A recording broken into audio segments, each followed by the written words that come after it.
So hello everyone. Today we will be discussing or solving the 4 questions of an array. These are basically of easy levels. So in next video we will be discussing about medium level array questions, and then we will be discussing some hard level of array questions. So I'm starting with the first problems. So our first problem is the 2 sum. It means given an array of an integer called as a num, and at the same time they are given a special integer called as a target. So what they have asked is, we need to find the two numbers from a given array whose sum is equal to that number, and if they are equal to that given target number, then we need to return the indices of that two numbers. For example, here 2 and 7 are the two numbers. If we add these two numbers, then their sum is equal to this target number. Hence we have returned their index. For example, 2 is at 0 and 7 is at 1. They have also told that each array will have exactly one pair. So there is no chance that the array can contain two or more pairs. So we can have we can either you're simply having the single pair. And the interesting fact about this question is we can return the answer in any order. So this is the good thing for us. So looking to this solution, the one thing comes in my mind is I can go with the 2 for loop. So if I take the one for loop and second for loop, and what I can do is simply start iterating until and unless I don't get two numbers whose addition is equal to the target number. But eventually using the 2 for loop will give me a big of n square time complexity. So we need to think, can we optimize this problem? Can we do it in less than a big of n square problem? So we have the set and the map, we can use any one of them, but since we need to return the index of the problems, using set is not going to help for us. Either we need to use a map or the multi-map. Of course multi-map should be needed because map does not allow us to have the duplicate values. So what I can do is, for example, if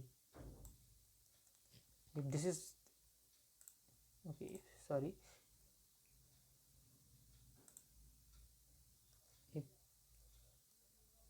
if this is my array, say for example v, so what I need to do is I need to find the index of these numbers. So I'm simply using the map. So for example, what I'm going to do is, say for example this is a map and there are elements present over here.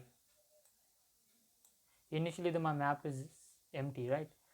So I'm traversing with the first number as a 2. So what I can do is, my target value has been given target minus 2, which is equal to 7, but I need to check whether that 7 is present inside the map or not. Since my map is empty, so it's not going to work. Since my map is empty and the 7 number of this solution is not present, so what I can do is I can simply push the 2 number along with its index, which is 0. Similarly, I'm going to the next number called as 7. So what I'm going to do is target minus 7, so which is give me the 2. So again I'm going to check in the map whether that 2 number is present inside the map or not. So yes, it is 2 is present over here. So simply what I can do is I can return the index of the 7, that is 1, and the index of the 2, which is over here, which is simply called as a 0. Either I can return as a 1 or 0, or a 0 or 1. I can return any one of these two. So yes, we got the solution of the first problem, but before that we need to declare the vector so that we can, say for example v, I'm using the multi-map.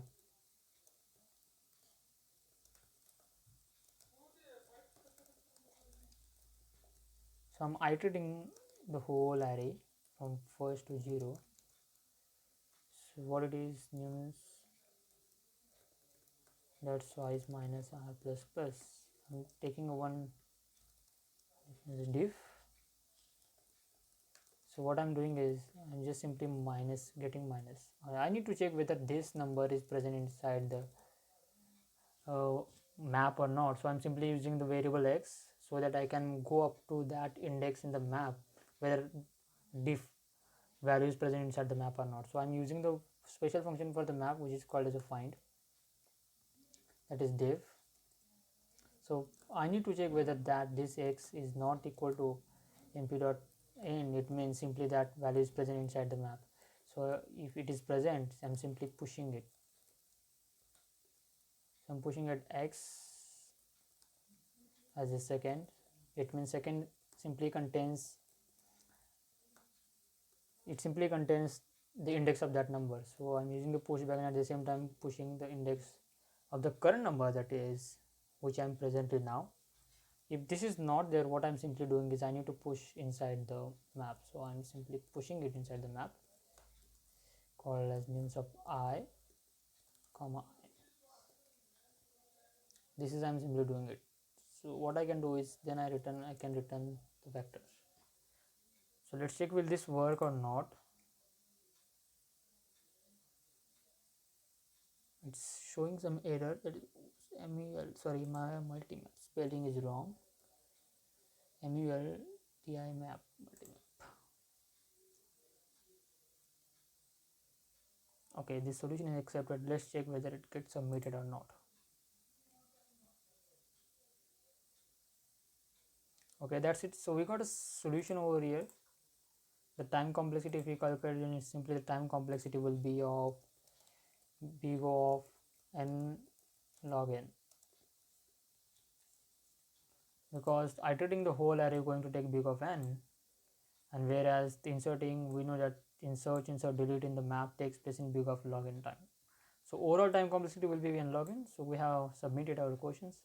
Now let's check next question. Now let's check the second questions. We have dealt with the first questions. We have solved it successfully. Now it's time to solve the second question. So what does the second question says? You are given an array num consisting of 2n elements. Then we can say that it contains even number of elements in the form of x1, x2 dot dot x7 and a y1, y2 dot dot yn. So this is the kind of array we are given. Return the array in the form of x1, y1, x2, y2, xn, y1. So what we need to do is, this simply says they are given an array whose length is always equal to an even number. So we need to divide an array and start pointing from the first of the left array and then the first of the right array. Let's take an example over here. Say for example, this is our array. Sorry.